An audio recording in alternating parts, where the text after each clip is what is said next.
Ya, pemerintah mengubah pola belanja negara menjadi lebih merata di setiap kuartal di sepanjang tahun 2026 ini. Strategi ini guna mencegah pelebaran defisit APBN 2026 melampaui 3% terhadap produk domestik bruto akibat percepatan belanja.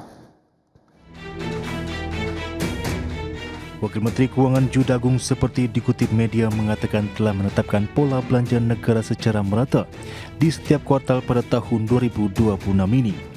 Sehingga kinerja realisasi belanja mulai dari kuartal 1 hingga 4 akan lebih berimbang, di mana pada kuartal 1 sudah terrealisasi 21% dari target APBN. Sedangkan target belanja negara pada kuartal 2, 3, dan 4 diharapkan bisa menyentuh masing-masing 26%.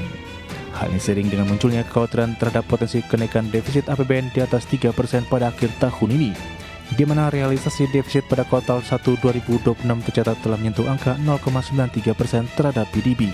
Sehingga bila besaran defisit APBN tetap bertahan di angka tersebut, maka dikhawatirkan bisa melebihi target defisit APBN 2026 yaitu 3%. Sementara itu, kinerja belanja negara pada kuartal 1 tahun ini tumbuh 31,4% secara tahunan, atau 21,2% dari total pagu APBN sebesar Rp3.842,7 triliun. Angka ini lebih tinggi dibandingkan periode yang sama tahun lalu, sebesar 17,1% dengan pertumbuhan 1,4%. Berbagai sumber untuk IDXNO. Ya, pemirsa, untuk membahas tema kita kali ini, strategi ketat pemerintah jaga pelebaran defisit APBN, kita sudah tersambung melalui Zoom bersama dengan Bapak Jimmy Gani, Ketua Dewan Pengawas Asosiasi Pengusaha Retail Indonesia Perindo, kemudian juga sudah bergabung Pak Peter Abdullah, Direktur Program dan Kebijakan Prasasti Center for Policy Studies. Langsung saja kita sapa ini. Halo Pak Jimmy, apa kabar Pak? Baik, Mas Pras, apa kabar? Halo Pak Peter. Kabar baik juga, terima kasih atas waktu yang disempatkan Pak Peter, apa kabar Pak? Alhamdulillah kabar baik Mas Pras. Apa kabar Pak Gani? Baik Pak Peter. Baik, terima kasih atas waktu yang disempatkan. Pak Peter, langsung saja kita akan review nih, lihat bagaimana sih sebenarnya urgensi dari rencana pemerintah tadi yang akan melakukan ya langkah memperketat begitu ya kebijakan dari sisi anggaran kita lagi di APBN. Apa yang Anda lihat begitu? Apakah memang ini tepat begitu karena tekanan juga dari global saat ini, atau Anda melihat ada trigger lain begitu Pak Peter? Ya, saya kira sangat urgent ya Mas Pras ya, karena bahkan sebelum kita mengalami gejolak geopolitik global, perang Iran, AS, kita sudah melihat bahwasanya ada tekanan dari sisi penerimaan. Kita tahu pada tahun lalu, tahun 2025, itu terjadi shortfall dari penerimaan pajak ya. Target penerimaan pajak pemerintah itu tidak mencapai sasaran, sehingga pada akhir tahun 2025 itu sudah sempat dikhawatirkan defisit melebar. Oke. Itu terjadi ketika kita belum menghadapi gejolak geopolitik global. Nah, dengan adanya perang Iran Amerika, harga minyak itu melonjak tinggi, dan kemudian kita tahu pemerintah sudah memutuskan, dan kita apresiasi ya, pemerintah tidak menaikkan harga BBM bersubsidi. Bahkan Pertamax yang sebenarnya tidak bersubsidi pun ditahan. Ya, yang artinya kebijakan itu tentu akan menambah beban belanja pengeluaran dari pemerintah.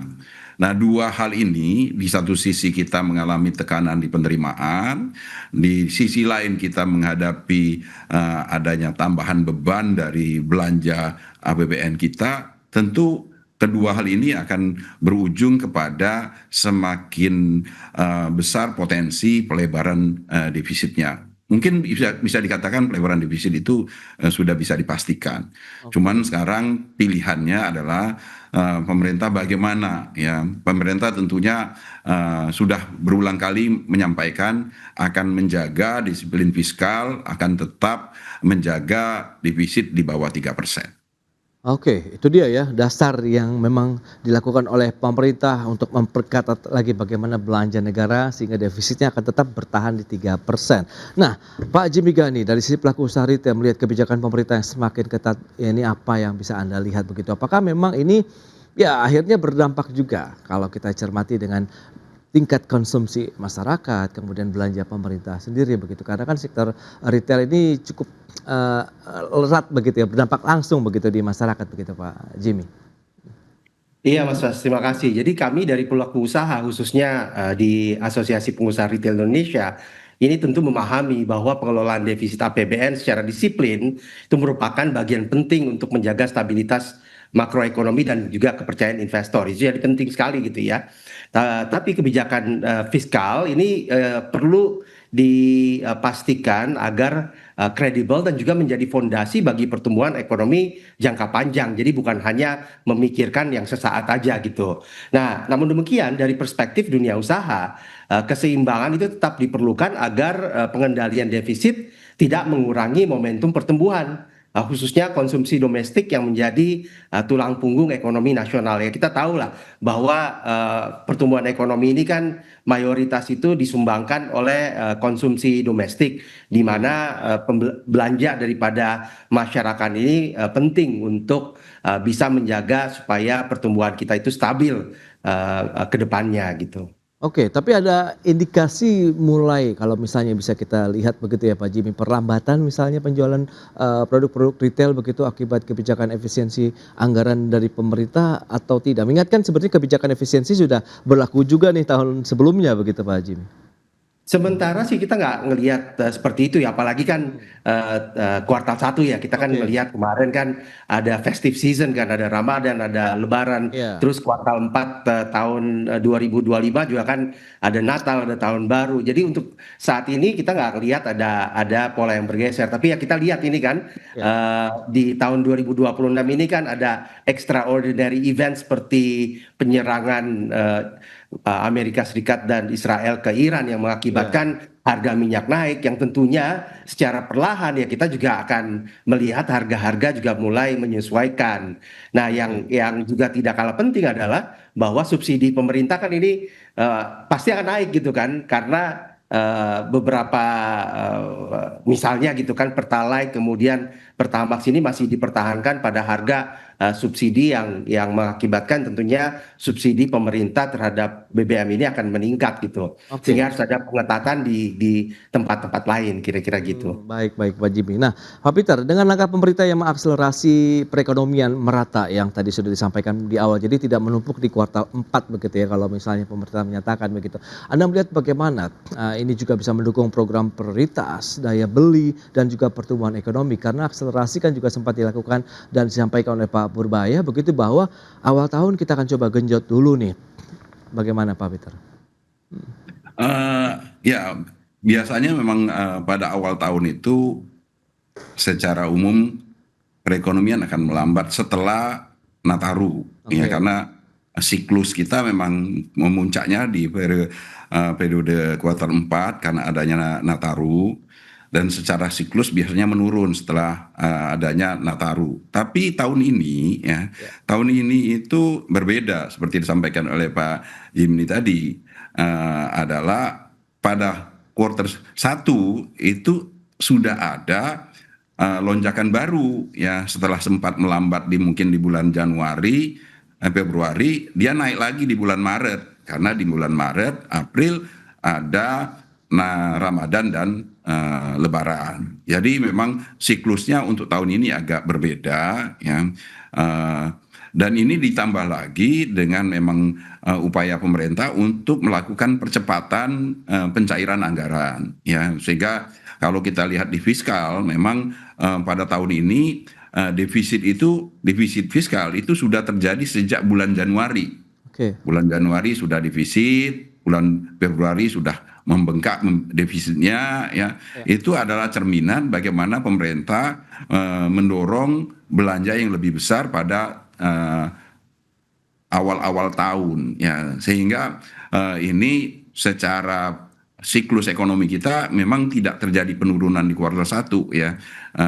Di kuartal 4 tahun 2025 itu kita mengalami kenaikan karena Nataru. Di kuartal 1 itu masih tertahan karena adanya dua hal. Yang pertama, pemerintah melakukan percepatan belanja. Yang kedua, pada kuartal 1 itu juga ada Ramadan dan Lebaran. Sehingga nanti harapan kita memang pada kuartal 1 ini pertumbuhan ekonomi masih sesuai dengan harapan kita di atas 5%. Oke. Cuman tantangannya itu adalah pada periode berikutnya. ya, yaitu kuartal 2, karena tahun 2026 ini istilahnya itu kartu truf kita udah keluar nih ya, Iya, iya. yaitu Ramadan dan Lebaran udah terjadi di kuartal 1. Nah, menjaga kesinambungannya ini yang akan menjadi berat ya, karena di satu sisi itu sudah terjadi di kuartal 1, yang kedua kita mengalami gejolak geopolitik, Iya. kenaikan harga BBM, penurunan demand di luar negeri dan sebagainya. Baik. Ya, itu dia yang sudah disampaikan oleh Pak Peter ya terkait dengan kondisi global begitu saat ini di mana menjadi salah satu menjaga game changer ini juga. yang kita Ya. butuhkan. Baik, Pak Peter, itu dia beberapa poin yang perlu dicermati. Berarti memang kondisi geopolitik ini menjadi suatu hal yang perlu dicermati bersama juga. Kita akan jeda dulu sebentar Pak Peter dan juga Pak Jimmy Gani, dan pemirsa tetaplah bersama kami. Ya, terima kasih Anda masih bergabung bersama kami dalam Market Review, pemirsa. Dan berikut ini kami akan sampaikan data. Kita akan cermati bagaimana sih target dari kinerja belanja negara di sepanjang tahun 2026 ini. Mengingat di kuartal 1 sudah disampaikan memang dari sisi serapan belanja negara sudah mencapai 21% terhadap PDB ataupun APBN kita khususnya begitu ya. Kemudian di kuartal kedua, kemudian kuartal 3 sampai dengan kuartal 4 diharapkan pertumbuhannya sama sekitar 26% kinerja belanja negara. Sehingga ya tadi semoga momentum dari low season yang sudah disampaikan oleh Pak Peter ini masih akan ada aktivitas konsumsi begitu ya dari si pemerintah maupun juga di masyarakat. Berikutnya kita akan lihat.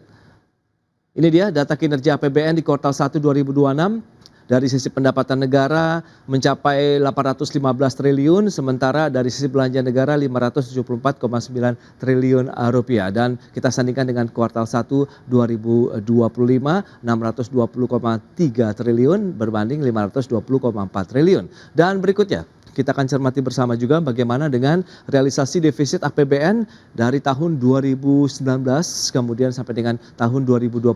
Kita tahu ada pandemi COVID sehingga defisit APBN kita bahkan cukup dalam begitu ya, 947,7 triliun rupiah. Meskipun pemerintah masih berupaya untuk bisa menurunkan tingkat defisit dan cukup berhasil, trennya sampai dengan tahun 2023. Namun demikian 2024-2025 meningkat kembali menjadi 695,1 triliun rupiah untuk defisit APBN. Tapi di kuartal 1 2026 ini sudah disampaikan juga defisit sudah menyentuh 240,1 triliun rupiah. Itu dia beberapa data yang sudah kita sampaikan dan kita akan lanjutkan kembali perbincangan bersama dengan Bapak Peter Abdullah dan juga Bapak Jimmy Gani.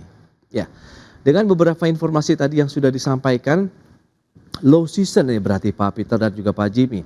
Apa yang mungkin perlu disiapkan kalau dari sisi retail? Pelaku usaha retail tentu akan menyikapi kondisi ini dengan langkah-langkah antisipasi dan mitigasi yang ya lebih panjang. Mengingatkan Januari, Februari sudah selesai nih peak season kita begitu, ada Ramadan, Lebaran, dan selanjutnya kita akan ketemu Nataru lagi cukup panjang. Bagaimana Pak Jimmy? Iya, Mas Pras, ini tentunya jika defisit itu ditekan terlalu agresif, sektor kita yang ikut terpengaruh ya. Terutama kalau kita bicara paling sensitif itu kan konsumsi masyarakat, termasuk retail, UMKM serta sektor distribusi. Ya. Dan kalau ini nanti tekanannya terhadap daya beli itu meningkat, maka konsumsi akan tentu terdampak. Ini secara langsung berpengaruh pada sektor-sektor tersebut. Oke. Nah, bagaimana strateginya? Ini menarik nih. Jadi memang kalau kita bicara strategi ya kita harus meningkatkan efisiensi operasional. Juga termasuk memperkuat program promosi. Tadi kita bicara dengan Pak Peter, memang kita nih ada 7-8 bulan ke depan yang memang harus menahan nafas karena event-event cenderung kita nunggu di akhir tahun. Walaupun ada juga nanti momen untuk anak kembali sekolah ya, itu biasanya juga ada liburan sekolah. Tapi kita tetap harus melakukan program-program promosi serta menyesuaikan komposisi produk agar lebih sesuai dengan kebutuhan konsumen saat ini. Nah, selain itu pemanfaatan teknologi dan kanal digital juga terus diperkuat untuk meningkatkan aksesibilitas serta efisiensi layanan kepada konsumen. Jadi memang kita di internal sendiri kita harus menyesuaikan diri, tapi pada saat yang bersamaan kita bekerja sama dengan pemerintah tentunya juga dalam hal ini Kemenko Perekonomian dengan Kementerian Perdagangan, Kementerian UMKM, dan kementerian lainnya ya kita tentu memberikan masukan-masukan supaya kebijakannya ini kebijakan yang tepat gitu ya, karena kalau misalnya kurang tepat dan penggunaan anggaran di dalam APBN yaitu tidak pas, Ya. itu kita akan melihat nanti daya beli akan terpengaruh gitu, kira-kira gitu. Oke, Pak Jimmy. Nah, Pak Peter, dengan pola pemerintah kaitannya dengan mekanisme belanja anggaran yang dibikin merata nih, Pak Peter. Anda melihat ini menjadi strategi yang tepat tidak sih? Sehingga ada kekosongan waktu peak season ini bisa terisi dengan aktivitas belanja pemerintah untuk bisa mendorong juga aktivitas ekonomi, meskipun tantangannya ya lagi-lagi akan pemerintah juga tengah mengetatkan juga nih dengan efisiensi belanja juga, Pak Peter. Ya, saya kira pemerataan itu satu hal ya, memeratakan belanja negara agar supaya tidak terjadi lonjakan di akhir ya. Iya. Yang selama ini kan biasanya kan tanda kutip ngabisin, ada istilah ngabisin anggaran ya. Ngabisin anggaran itu sebenarnya konotasinya negatif karena kecenderungannya menjadi tidak tepat sasaran, tidak efisien dan sebagainya. Nah, dengan dia dilakukan pemerataan, diharapkan maka terjadi efisiensi di dalam pengelolaan anggaran. Itu yang pertama ya. Tapi kalau kita balikkan ke tema kita tadi yang di satu sisi kita harus menjaga defisit ya, menjaga pelebaran itu adalah sebuah keniscayaan di tengah kondisi yang sekarang ini, tetapi pemerintah kan sudah komit untuk tetap menjaga defisit APBN itu ada di bawah 3%. Nah, ini yang tantangannya karena di tengah pemerintah harus menjaga defisit itu di bawah 3%, tetapi pemerintah juga menghadapi tantangan ya tadi kenaikan subsidi dan sebagainya. Jadi keseimbangan ini yang perlu sekali dijaga karena pada ujungnya yang akan harus diperjuangkan oleh pemerintah itu adalah daya beli masyarakat ya, seperti yang disampaikan oleh Pak Jimmy ya. Walaupun mungkin kita 7 sampai 8 bulan menahan nafas, tapi sepanjang daya beli masyarakat itu masih terjaga, maka konsumsi masih akan terjadi ya, mungkin retail masih tetap akan bergerak ya, masih akan tumbuh gitu.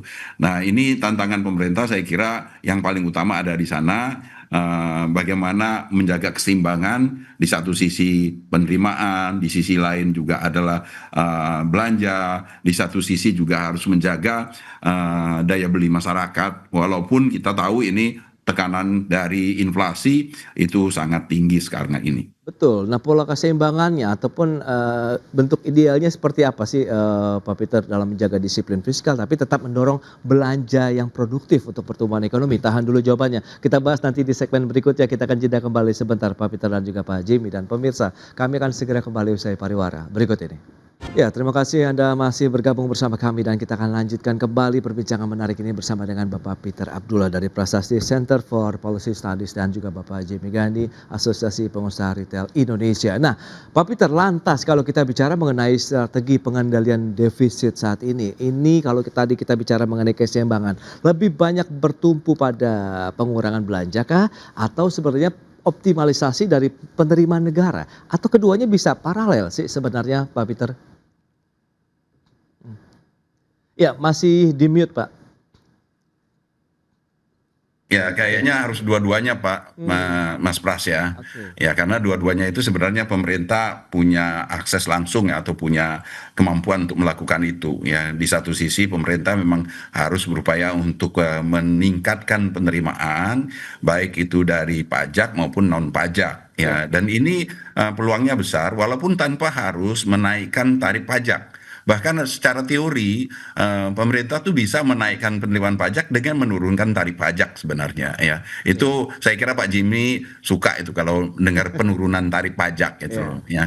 Nah, itu yang pertama ya. Dan saya kira dengan Cortex ya, ini Cortex ini memberikan harapan pemerintah bisa melakukan peningkatan penerimaan pajak itu tanpa harus menaikkan tarif pajak tersebut ya.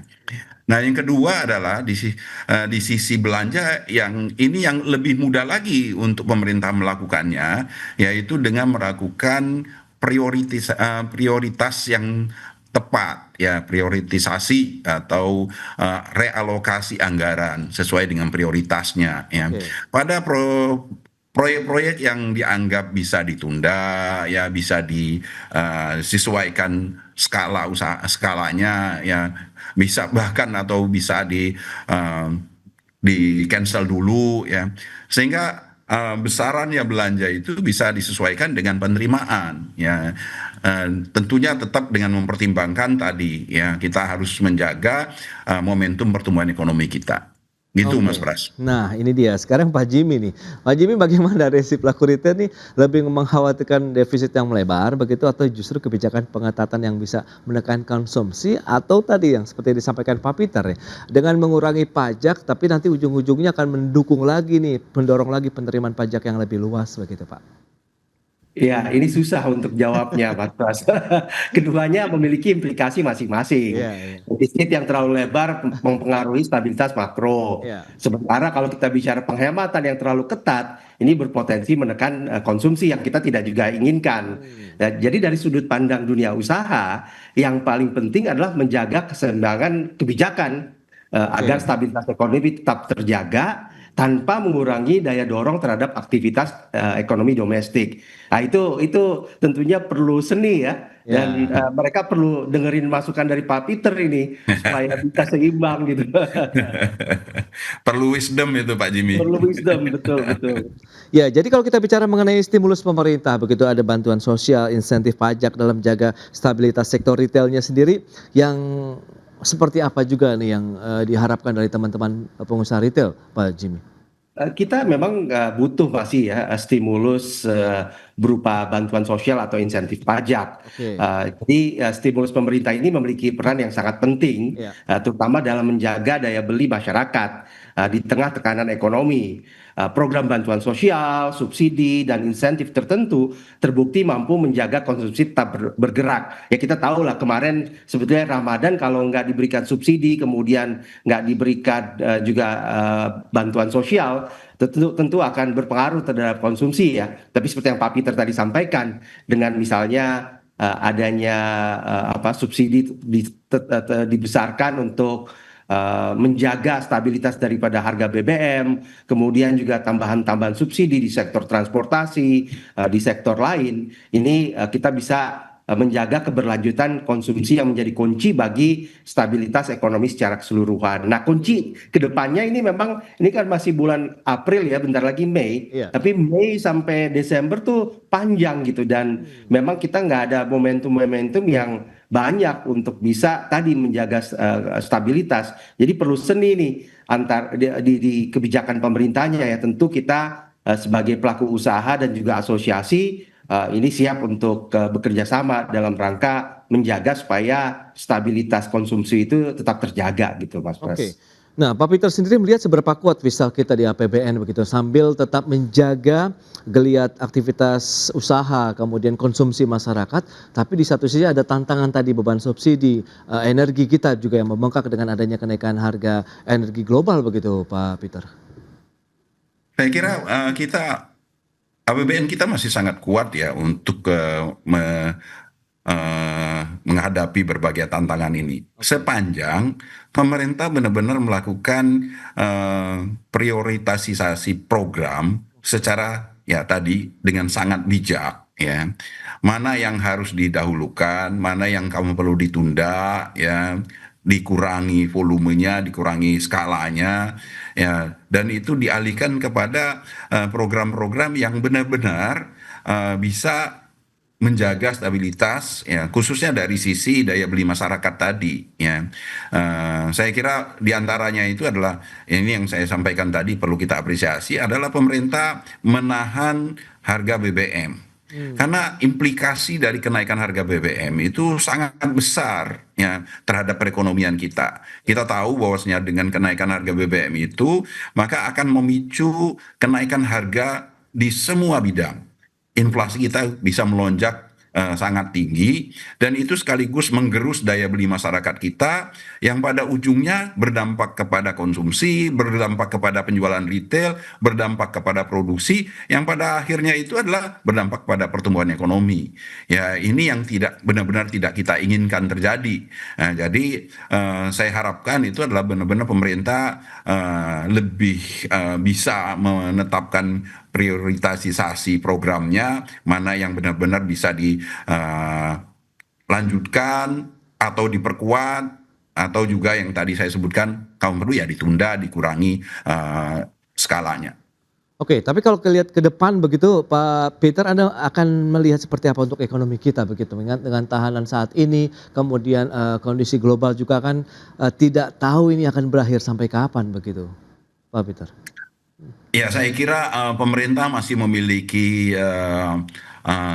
apa ya yang kita sebut sebagai early warning system, itu masih berjalan ya di pemerintah, sehingga walaupun ini akan agak panjang kita hadapi, saya kira pemerintah akan pada waktunya akan bisa segera memahami kebijakan-kebijakan yang sangat diprioritaskan itu perlu diambil segera. Saya kira pemerintah bisa memiliki itu, bisa mengambil kebijakan itu. Baik, itu dia langkah prioritas begitu ya, yang paling utama, kemudian bagaimana realokasi anggarannya, kemudian harmonisasi kebijakan ini menjadi kunci begitu ya nampaknya dalam menghadapi tahun 2026 di tengah pengetatan anggaran, di satu sisi sambil menjaga defisit, tapi di satu sisi pemerintah juga harus bisa menjaga ritme pertumbuhan ekonomi kita begitu ya, di tahun 2026 ini. Baik Pak Jimmy, Pak Peter, terima kasih banyak atas informasi, update dan juga insight yang sudah diberikan kepada pemirsa pada hari ini. Selamat melanjutkan aktivitas Anda kembali, salam sehat. Sampai berjumpa kembali Pak Peter, Pak Jimmy. Salam sehat Mas Pras, Pak Jimmy, salam. Pak Peter. Ya pemirsa, pemerintah terus mengejar potensi sumber ekonomi untuk meningkatkan pertumbuhan ekonomi secara nasional, dan keputusan Presiden nomor 4 tahun 2026 pun diterbitkan sebagai upaya akselerasi pertumbuhan ekonomi.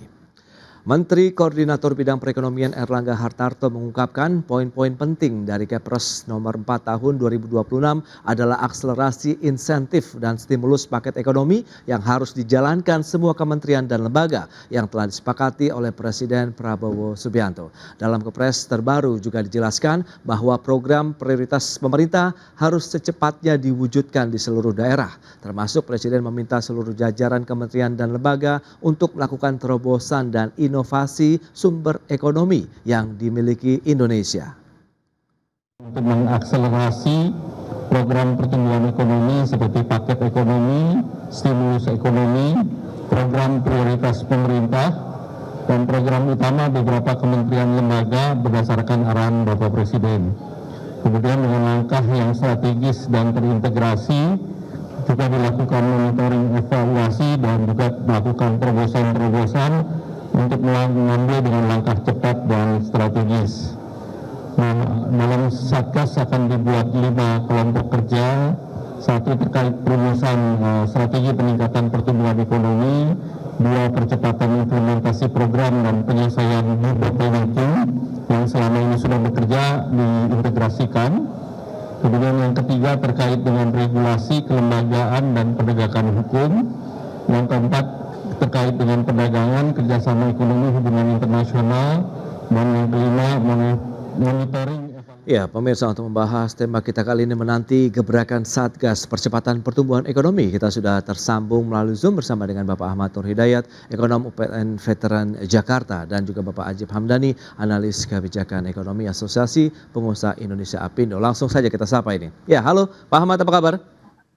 Kabar baik Mas Pras. Assalamualaikum. Waalaikumsalam, terima kasih atas waktu yang disempatkan. Pak Ajib, apa kabar? Sangat baik Mas Pras. Baik. Selamat pagi Pak Ahmad. Pagi Pak.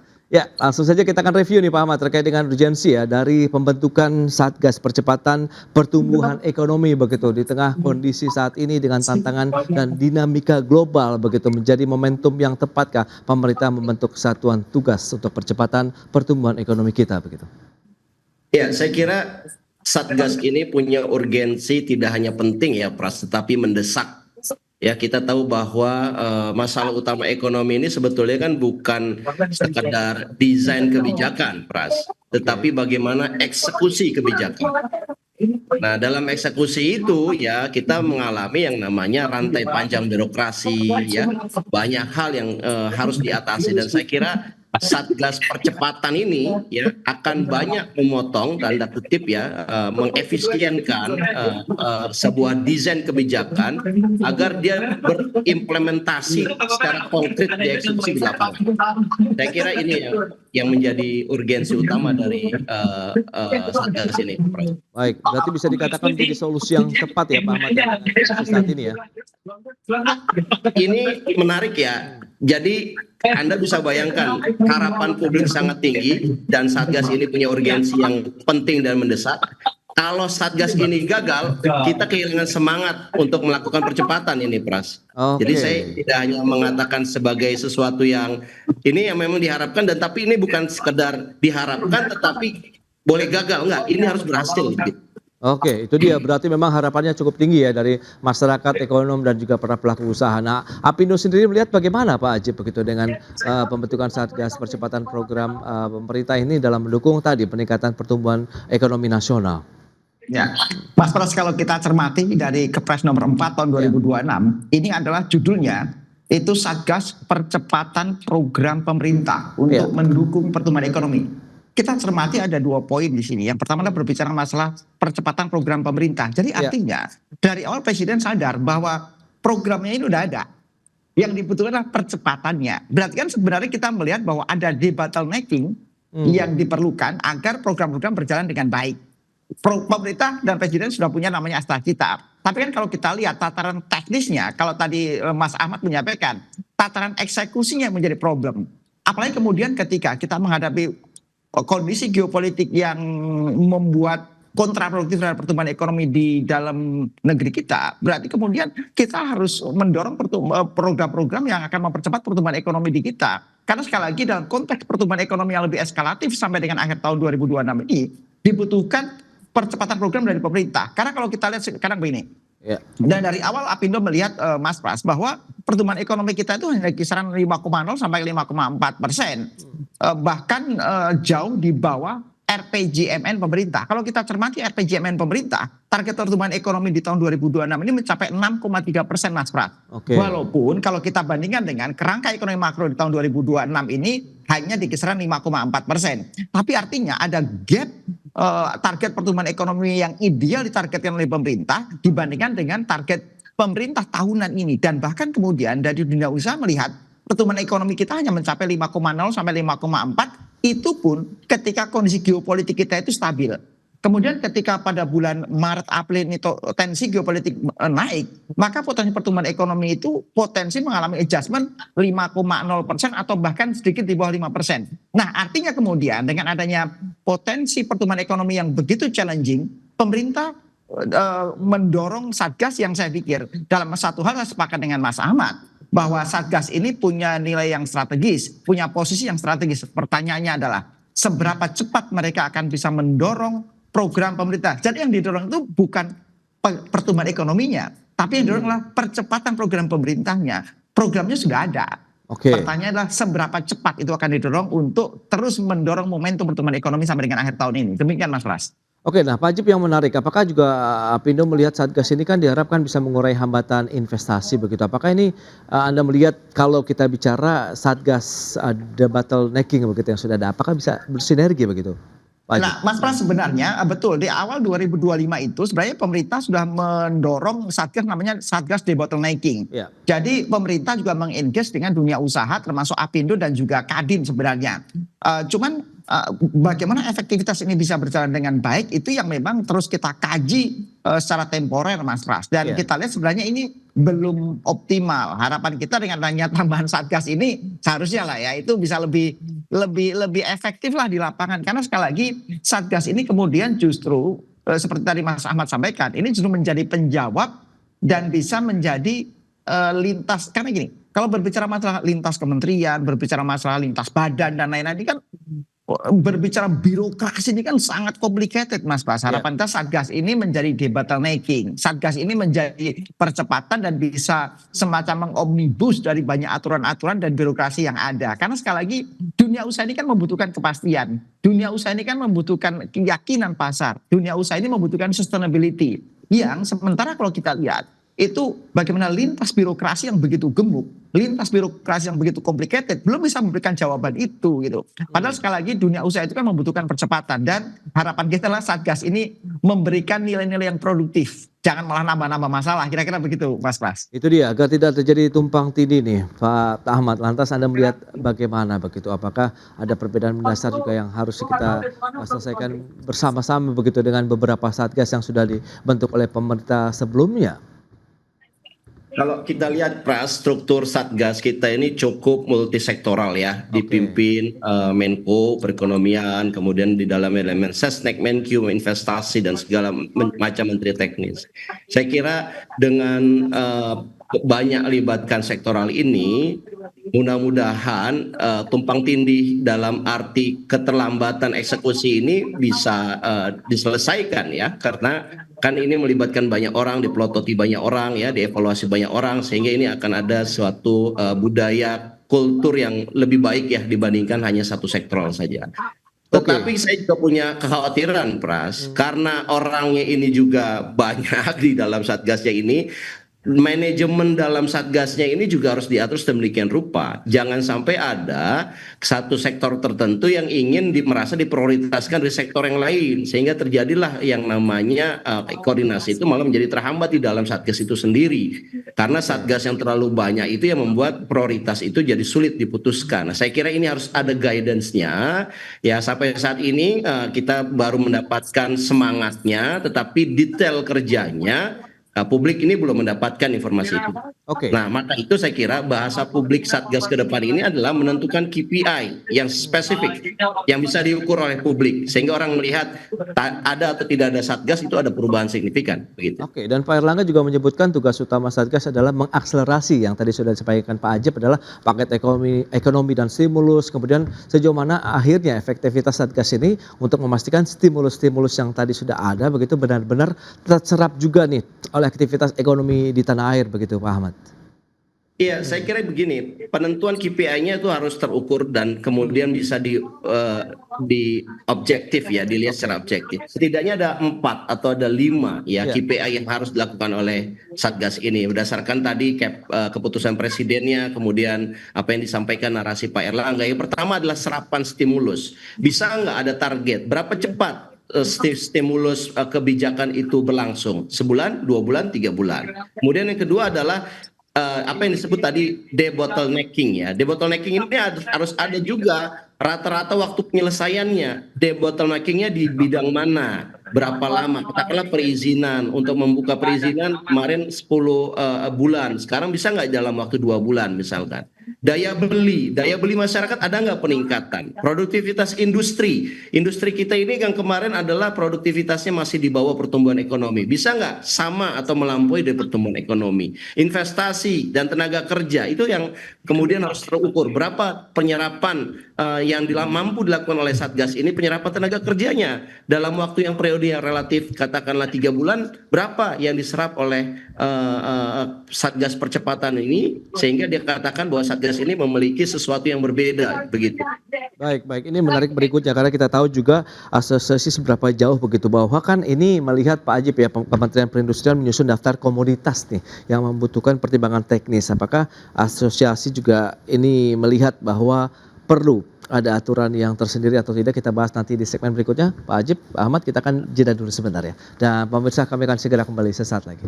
Anda masih menyaksikan Market Review pemirsa, dan berikut ini kembali kami sampaikan sejumlah data seperti yang bisa Anda saksikan di layar televisi Anda.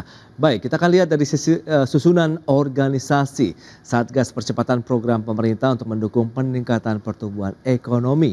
Ada Menko Bidang Perekonomian, beliau adalah sebagai ketua 1, kemudian Mensesnek ketua Ketua 2 dan Menteri Keuangan, Menteri Investasi dan Hilirisasi, Menteri Perencanaan Pembangunan Nasional menjadi wakil ketuanya. Ini dia untuk susunan organisasinya. Berikutnya, kita akan cermati data terkait dengan bagaimana sih tugas 5 kelompok kerja dalam Satgas P3 MPPE ini. Ada 5 pokja yang akan dibentuk ya. Yang pertama, perumusan strategi peningkatan pertumbuhan ekonomi, kemudian pokja kedua percepatan implementasi program dan penyelesaian hambatan program atau the bottlenecking. Kemudian pokja 3 dukungan regulasi, kelembagaan dan penegakan hukum, kemudian pokja 4 perdagangan, kerjasama ekonomi dan hubungan internasional, pokja 5 monitoring dan evaluasi program dan anggaran. Ini udah satu paket lengkap sebenarnya ya dari Satgas ini dengan ada pokja-pokja yang ada di dalamnya.